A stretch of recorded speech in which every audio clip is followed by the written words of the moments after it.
হুজুরের কাছে নিয়ে যাও। হুজুর আসসালামু আলাইকুম, বাবা বলে কাটা বিক্রি। ওয়ালাইকুম আসসালাম ওয়া রাহমাতুল্লাহি ওয়া বারাকাতুহু।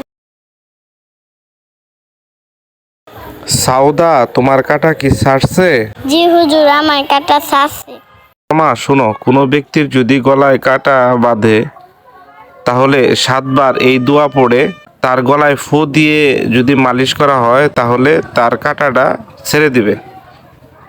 অথবা 7 বার পরে এক ডলা ভাতের মধ্যে ফু দিয়ে তাকে খাইয়ে দিলে কাটাটা পেটের মধ্যে চলে যাবে।